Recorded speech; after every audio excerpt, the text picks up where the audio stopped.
Today we are gathered here to discuss the questions around energy and the global south, accessibility, affordability, and energy security in these times.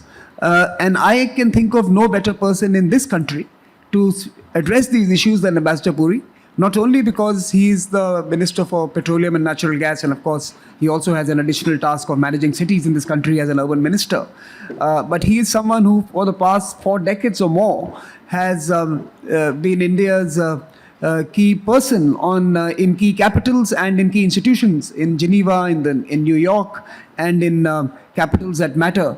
To navigate India's economic growth, its political positions, its social and development aspirations. As a diplomat and now as a minister, he is keenly and acutely aware of the importance of these resources that are vital to a country's stability and prosperity, and partnerships that can make it happen.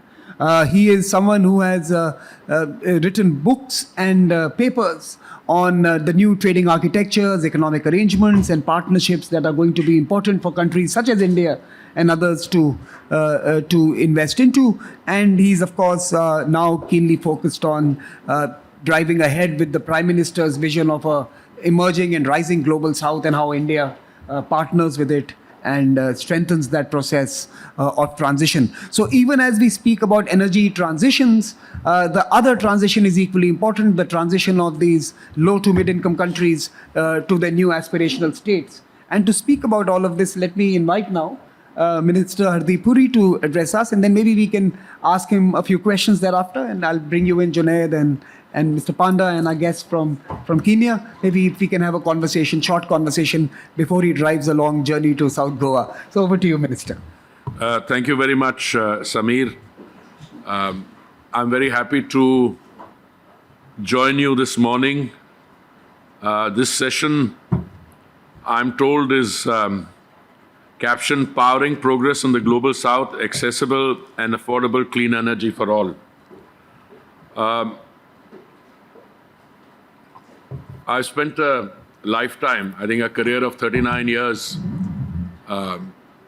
in the world of diplomacy. And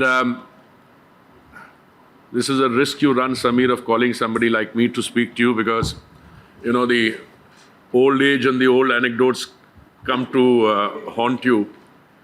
But if someone had told me, let's say, 20 years ago or 25 years ago, that the world in terms of climate challenges or the world in terms of energy challenges would look like this, I would not have been a climate skeptic, because I never was. But I would have taken that with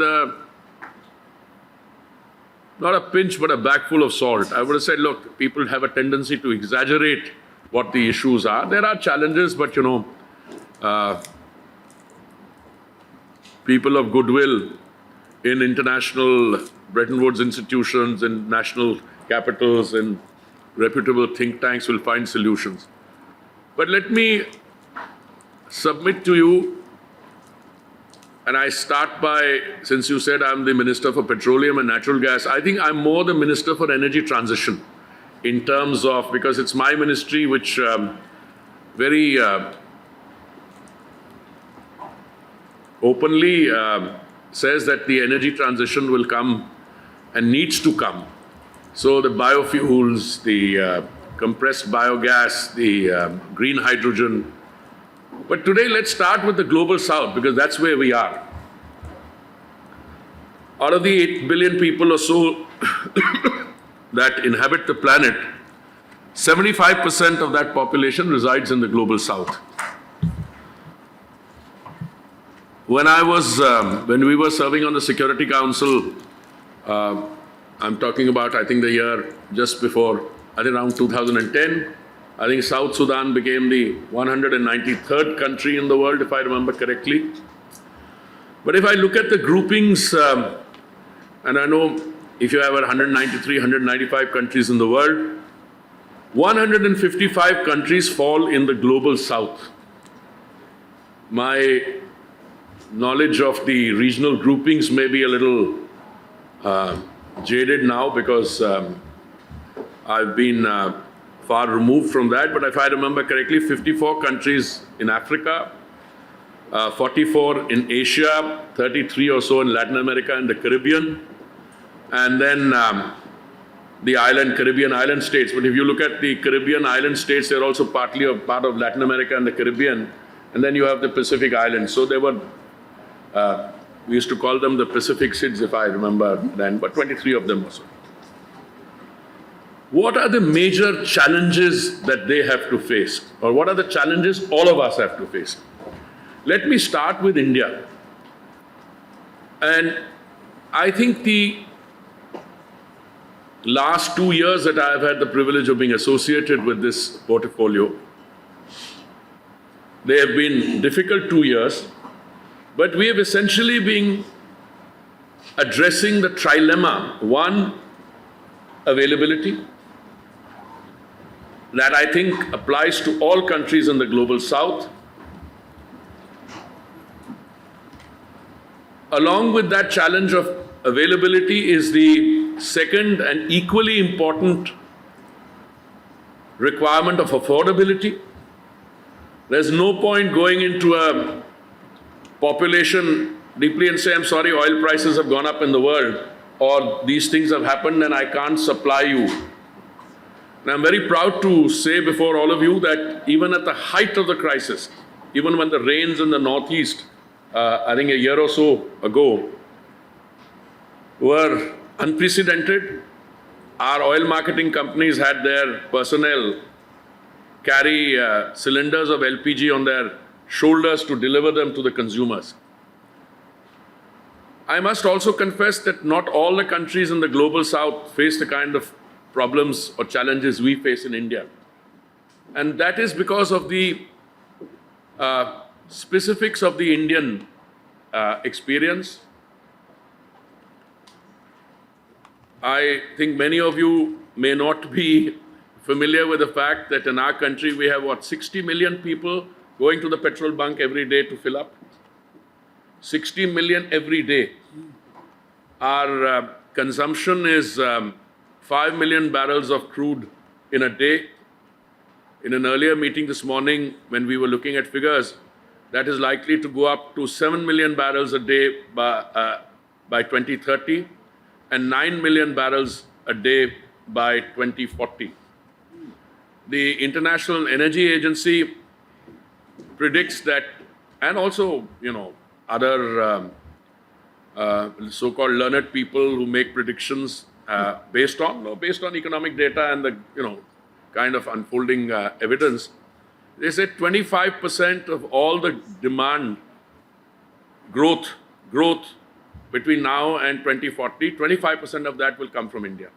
So ours is in many ways a sui generis, a case where we have to deal with our issues. So availability, affordability, and if I may say, sustainability. And I'm very, very, with humility, but with also a sense of pride, I can tell you, we have not allowed our desire to navigate and move into sustainability to be dented even by the slightest.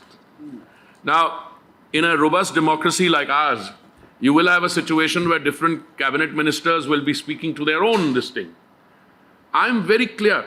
The green transition is what this story is all about. And again, I take this back to the global south, and I can say that what is relevant for 1/6 of humanity which resides in India, and where the success will also determine to a large extent how the 2030 agenda shapes up. But I think it equally applies to all countries in the global south. Now, what does that mean? Before I try and wrap this up, let me share with you some of the things that we are doing, very briefly.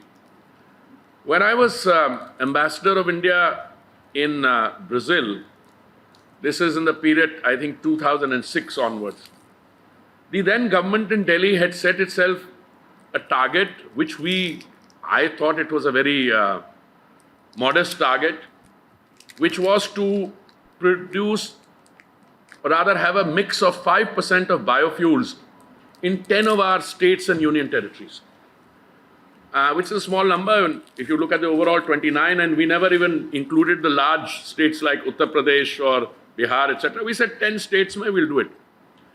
With the best will in the world, we could not,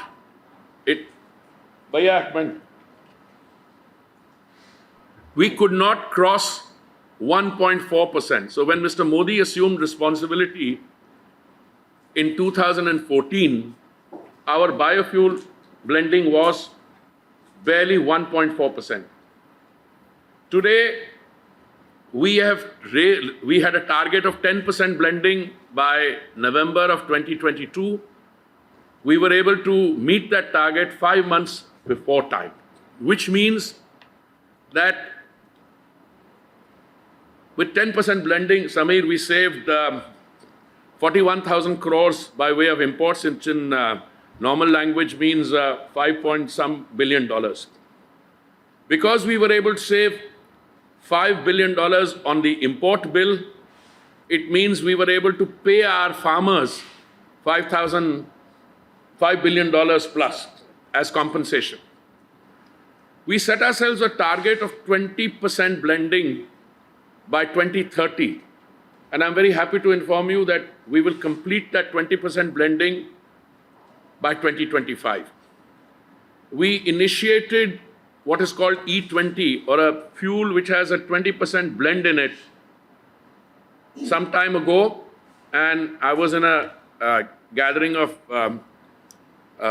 experts, and I said, we've got it done in so many. I was immediately corrected by my secretary. He said, no, we already have E20 blended fuel available in 1,350 of our petrol stations, already done.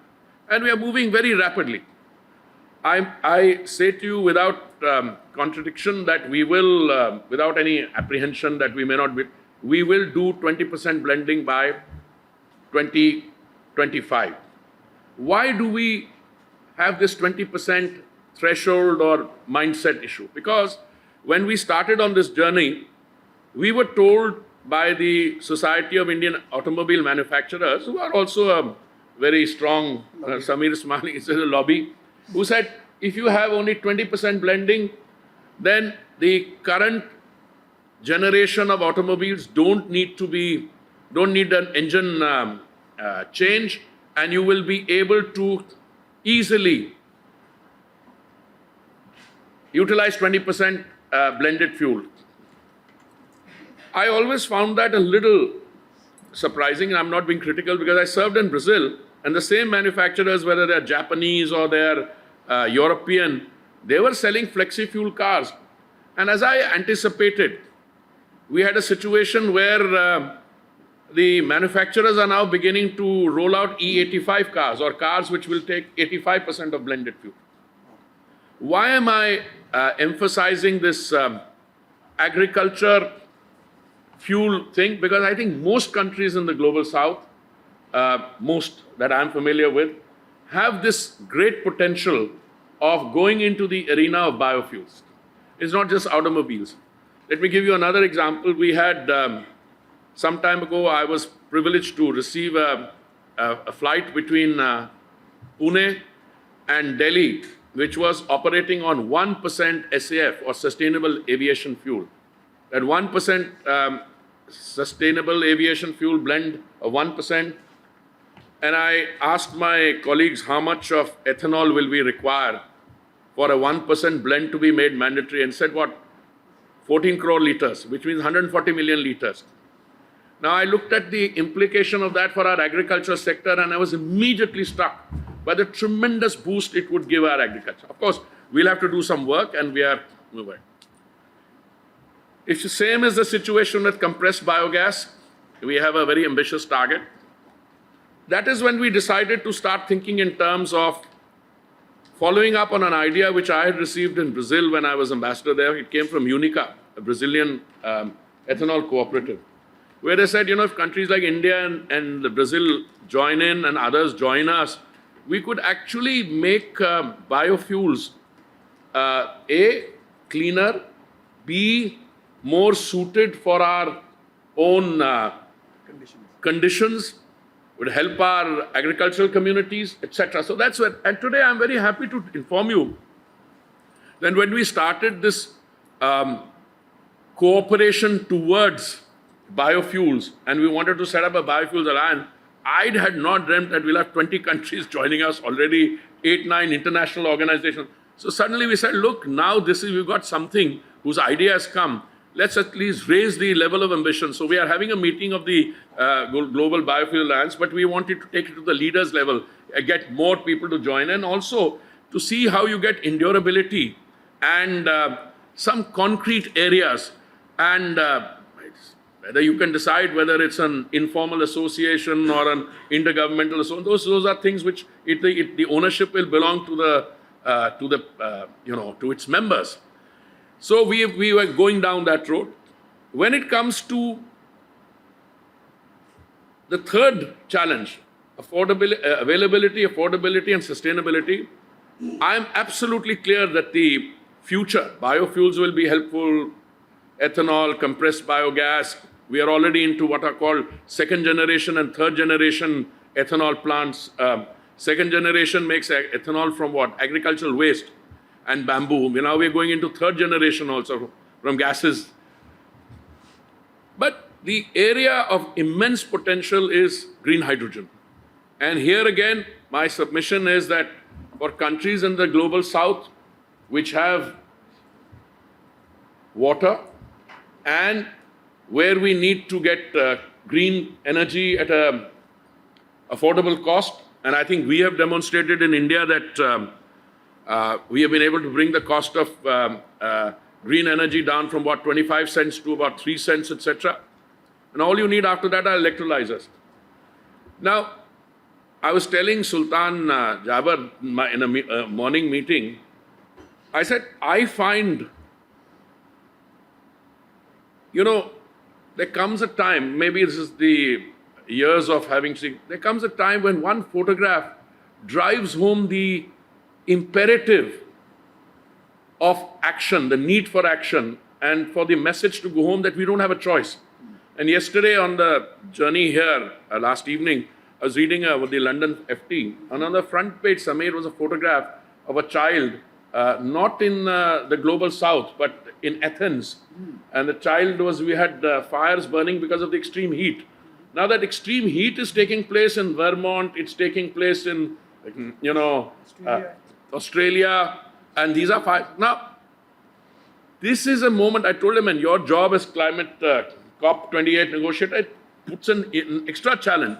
And I have no doubt that we'll all rise to that occasion. But in that, my submission is that the global south has a special listing, because I think if you look at vulnerability, whether it's India or countries in Africa or other countries in Latin America and the Caribbean, our vulnerability is equally high. I mean, if you look at our resources, we have them, but we have to utilize them in order to make that transition.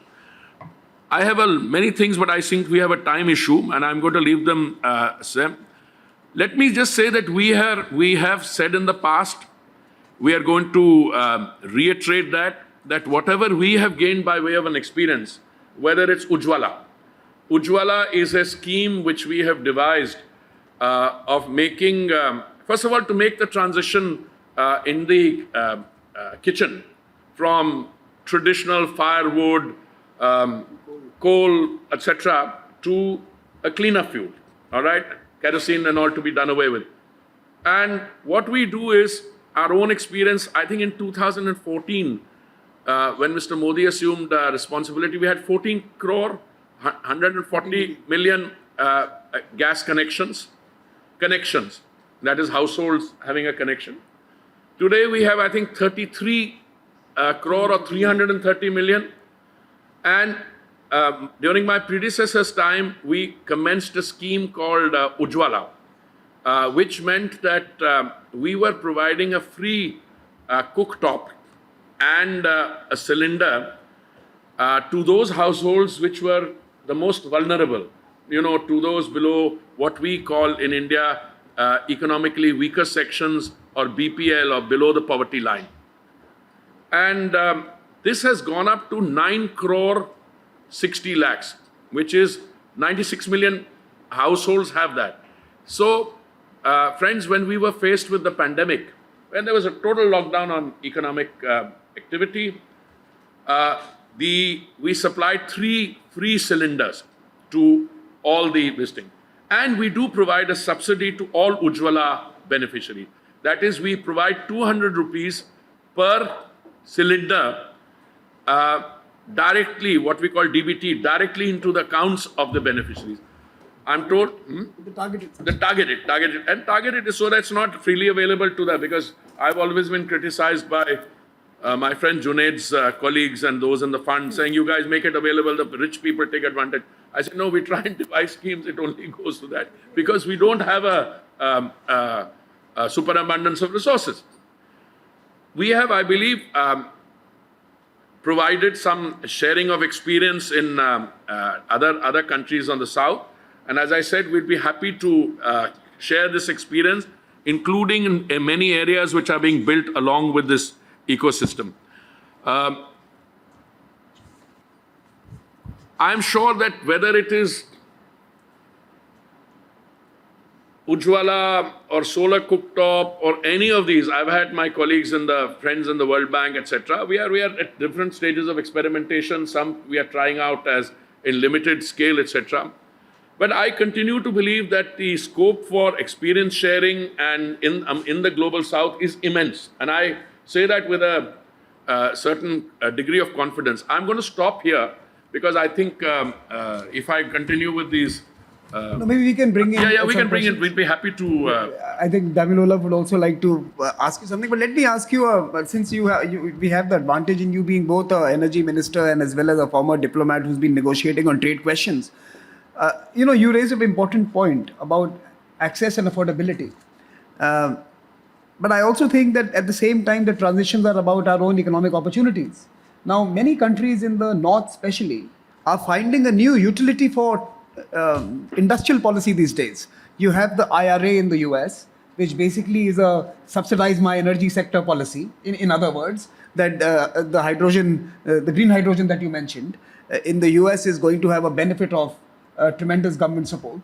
How are industries in global south going to compete with that?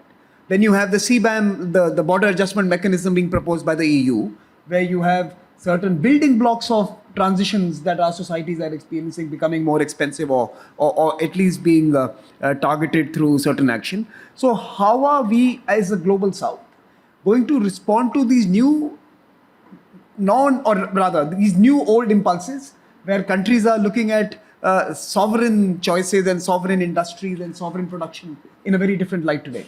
No, I have one of two choices. I can sit here and say that any country, I don't name the countries you have named, is going to put in what, $500, $600 billion, one of them, for what they call the Inflation Reduction Act, which could be another nice name for a large this thing. That's one option, or the EU. Look, I've lived through this world. I've lived through the world where the common agricultural policy of the EU, I've served on international dispute settlement panels of the GATT and the WTO, right? Where whether you could subsidize primary agricultural product or you couldn't, or till what extent. I've lived through that world. My own view is that no matter what you try to do, today the solutions will have to be global. And I don't believe you can have the solution without a global south. Let me give you a simple answer. If this is about green hydrogen, this is, I think, what you're aiming at. Correct. If it is about green hydrogen, I see green hydrogen production taking place in countries where there is a local demand, where countries which have the capacity to produce, and where demand, production, and consumption will take place in close proximity. Why do I say that? Somewhat simplistic response. Gas does not lend itself to transportation over large areas. All right? So I am very clear. I've got about every electrolyzer manufacturer in the world situated in India or tied up with Indian companies. I hear that countries as far wide as Australia on the one side in the Pacific, and Saudi Arabia, which have a lot of land, in desert conditions. They also want to become green hydrogen hub. It's all very well to talk about that. At the end of the day, green hydrogen will succeed where I say this happens, you have large person, and then you've got demand, and it's going to be utilized. I already have my OMCs running after me saying, this car hydrogen fuel cell pe bus hai isko, let's move it. I said, hold on, get your other things in done. Don't be in too much of a hurry. I am not, you see, first of all, let's be realistic. If somebody wants to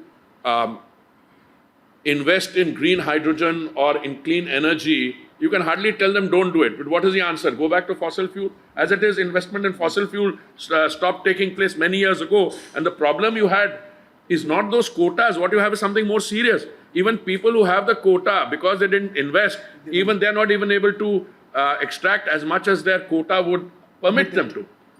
So we have a very fascinating situation. The OPEC has taken, 5 million barrels per day off the table. They used to, I think the earlier figure was 102 million barrels. It's now 96 or so. They've taken 5 million barrels off. Price is still the same. There's something fascinating happening in the market. Where the global south comes in is both as participants. Now, we have Indian companies, or rather with foreign funding, already contracted to supply green ammonia from India to Unipar in Germany, the Singapore new electricity facility which is being set up. I signed an MOU with my counterpart. So my answer to your question is, I think if everybody is moving towards green hydrogen, yes, some are moving towards green hydrogen, some are several steps short of that green hydrogen, and they're saying, all right, they're moving to electric vehicles. There's no point saying electric vehicles don't make sense till the grid is green. Not at all. I think it will not all happen simultaneously. There's a certain sequentiality in that. You will go to electric vehicles, then the grid will also become more green. I'm very convinced that green hydrogen will take off in India. When my IOCL in 11 refineries is only doing 2 for green hydrogen, it does 4 or 6. Things are moving in that direction. Today, in the kind of world, I already see the American plans, etc. I have all Indian companies lining up there also. They will locate themselves there. They will participate in those. Then they will come with that experience to Africa, Latin America, etc. So make allowance for that. You and I both belong to that world of trade, and I think we should be proud of the fact that at some stage we were trade purists. So subsidy not a good thing. But some of these things are not going to take up. In any case, who am I to tell them if they want to subsidize their green transition? Well, let the rest of us take advantage. When the agricultural subsidies continued, a lot of people used to tell me, don't sell this line, because some of us are importers of that subsidized agricultural products and we benefit from it. So, can I bring in someone who wants to ask this? Madam Minister, can I bring you in, please? Thank you very much. I think you can hear me with this on. Excellency Minister, thank you for your very inspirational submissions. And I call them inspirational because I'm Minister for Environment, Climate Change and Forestry from Kenya. And when you talk about the key challenges that we face around availability, affordability, and sustainability, this is a global challenge. And speaking from the Kenyan, African, and largely global South perspective, these are challenges that can only be surmounted by global solutions. And they have to be solutions which address the urgency and the scale that is demanded by the climate crisis that we are facing. And I'm happy to say that we are speaking the same language. We are at advanced stages of actualizing the first ever Africa Climate Summit in Nairobi this September. And what we are saying is that the climate crisis, the energy poverty, is not confined to any corner of this globe. It is for all of us. We are all in it. And you have rightly said that if we still had climate crisis skeptics, I think they are growing smaller and shrinking by the day, because the realities are speaking a different language. And we are saying as Africa that the time for blame games, the time for finger pointing, times for crying and saying that we are the least emitters and most affected, that time is gone. It's time for us to look for a global solution that works for all of us. And we are in an awakening where we are saying Africa has all the ingredients for green growth that are untapped. And the climate summit that we have in September in Nairobi, we are saying that we want to offer the world and draw the attention of the globe to the renewable energy potential that is in Africa, the availability of arable land available, and the biofuels exploitation potential in that arable land available, the critical minerals required for green growth, the carbon sinks that we offer. And we want those to be met with a capital that we may not have. We want those to be met with the technology, and we meet in the middle to offer a complementary solution that decarbonizes the world. And I think that is the language, that is the story that we should be propelling across. And inspirational also to hear about the Ujwala that India is, advanced around. We want to make sure that as we deal with, the people at the top of the pyramid, we also need to look at from the bottom of the pyramid in terms of accessibility, affordability, and sustainability. And all this looked through the lens of investment. We want to say that we have solutions in our hands from the global south, and it is not a south versus north discourse anymore. It's not a binary. We have to be in this together. And Excellency Minister, the big question that we will be asking in Africa, what is it that India can help in terms of visualizing the green growth potential that we see and we are offering in terms of the ingredients that we have? We need the ideas, we need the support, we need to come together for green growth investment. Thank you very much. Minister, before you respond, I just want to quickly highlight a certain aspect of what the Honorable Minister from Kenya mentioned. That's around investments and finance, and maybe your thoughts on that as well. How are the trend lines looking? I know Junaid and others are going to speak more in detail about later. But from your perspective, industry perspective, how is the investment scenario looking for these industries that you mentioned? Well, thank you, Samir. Excellency, Madam Minister, let me very quickly say that when we say that solutions have to be global, what you also say, I entirely agree with you. There's an urgency, I entirely agree with you, or that the African continent has all the requisites for green transitioning and growth. I'm in entire agreement with you. I come from a point where I say that there is actually no shortage of funding for projects of this kind. This is my view. If you have a good bankable project, there will be private sector, there will be international financial institutions, there will be people in the market who are looking for this thing.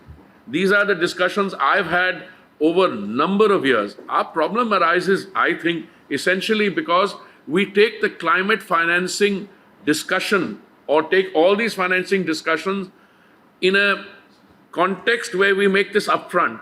I think what I would do, and which is what we are doing in India, anybody who wants to come in there, come and see what are the policy tweaks that you require from this government.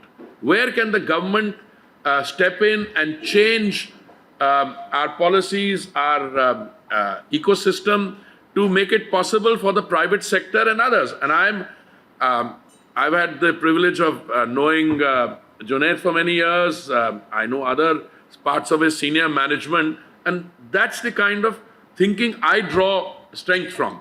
That there are people willing to partner countries in the global south, no matter where they'll be situated, with good projects, bringing in private sector experience. I think you should send, what's her name, Paraj Industry and people. Collect group of people who are in this business and who will look at this as a business win-win. Business win-win means, well, if you have energy produced from biofuels or compressed biogas, ethanol, compressed biogas, our feed so is very big. Now we make it from broken grain, we make it from maize, we make it from bamboo, whatever the local genius is, put it together. I mean, serving local things and also commercially making it viable. So I would go down that road. I think it's very right. If I were a minister for environment, I'm not. Fortunately, my colleague, Mr. Bhupendra Yadav, has to do that. He will look at these debates in a different context. As I said, within our cabinet, you have 3 cabinet ministers, one dealing with power, one, etc. We sometimes come at it from our own angles, but I think the objective is the same. I want to conclude on one comment. Thank you very much, all of you.